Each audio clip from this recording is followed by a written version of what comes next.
Um outro conceito importante de sistemas operacionais, thread, também traduzido ou em alguns lugares como linha de execução. Costumo chamar mais de thread mesmo. Qual que é a ideia do thread? Como se fosse um mini processo dentro de um processo original. Então, por exemplo, às vezes você tem várias funções dentro de um jogo que podem ser divididas em threads diferentes. Por exemplo, uma função de fazer o processamento de som dentro do CS, por exemplo. Isso pode ser uma thread que faz o processamento do som de um jeito. O processamento gráfico pode ser separado, né? O processamento das leituras de como o seu personagem está andando no mapa pode ser uma terceira thread. Então, uma thread precisa estar associada a um processo. Então, o processo, por exemplo, do CS pode ter essas 3 threads. Por que eu vou utilizar isso daí? Porque as threads são mais fáceis de criar e mais fáceis de destruir. Quando você manda criar um processo, isso daí para o sistema operacional gera uma carga de trabalho muito grande. Então, às vezes, se é alguma coisa que pode ser feita em thread, é mais fácil usar a thread. Como que você usaria isso daí? O próprio processo precisa dar essa disponibilidade de você trabalhar com essas threads. Quando você usa essas threads, é mais viável você pensar nisso daí quando você está falando de múltiplas CPUs, de múltiplos processadores. Porque eu poderia rodar o CS, por exemplo, e com vários processadores. Um processador pode fazer o processamento de som, outro pode fazer o processamento da parte gráfica e das leituras do personagem, e aí por diante. Um exemplo mais fácil de pensar é o no processo do Word, por exemplo. 3 threads que poderiam trabalhar em um processo do Word.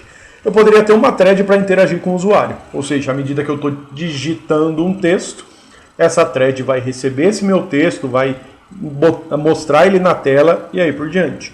Uma segunda thread pode ser para fazer a formatação dos dados. Então pensa lá que você está com 1000 páginas no seu arquivo de texto. Se eu seleciono tudo e mando mudar a fonte, a cor, e aí por diante, mais características desse texto, o que o Word, no caso, precisa fazer de inicial? Ele precisa mudar o que está na primeira página, o que eu estou vendo agora. As outras partes do seu texto, ele pode deixar para fazer esse trabalho depois, porque eu não vou ver isso daí agora, né? Então, é uma outra thread que pode ser executada aí dentro do Word.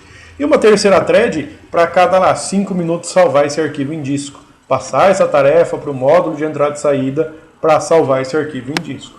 Então aqui você teriam 3 threads, 3 linhas de execução dentro de um único processo, que é o Word.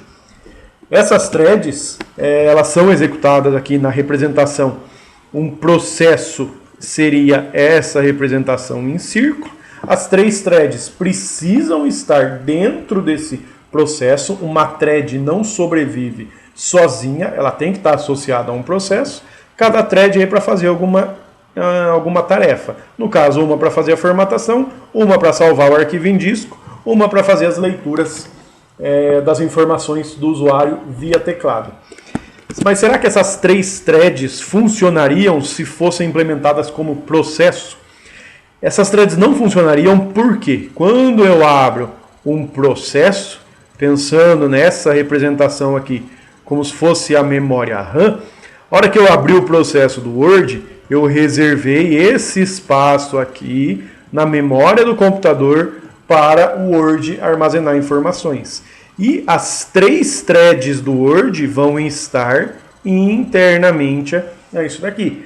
Se fossem 3 processos diferentes, você teria lá um processo do Word ali, o segundo W2 aqui, só que a informação do Word não consegue ver a informação do W2. Então, o que eu digitei em um processo não conseguiria ser visto por outro processo. Então, não funcionaria isso daí. Poderia tentar fazer um jeito para funcionar, mas demoraria muito tempo, gastaria muito processamento do sistema operacional, isso daí. Essas threads, elas têm características que vão permitir, por exemplo, o paralelismo, né? Que permite com que você execute várias coisas ao mesmo tempo.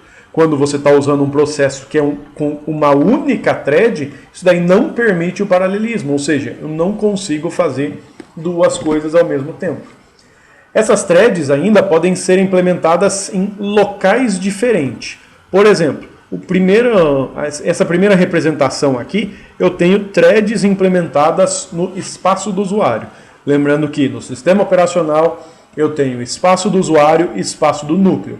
Esse espaço do núcleo é protegido pelo sistema operacional para não deixar o usuário mexer nessas configurações. Então aqui, as threads implementadas no espaço do usuário, você vai ter aqui um processo. Esse processo ele tem a tabela de threads, ou seja, representando todas as threads que existem para esse processo.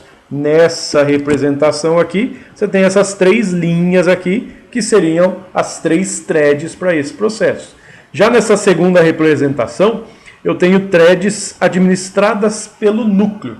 Então, você tem aqui um processo do mesmo jeito no espaço do usuário. Dentro desse processo, três threads, essas três linhas, só que a tabela de threads está implementada no núcleo, ou seja, só o sistema operacional consegue visualizar essas informações. E eu posso ter também implementações híbridas, tanto com threads no espaço do núcleo ou threads no espaço do usuário. Esses dois tipos de implementações para threads.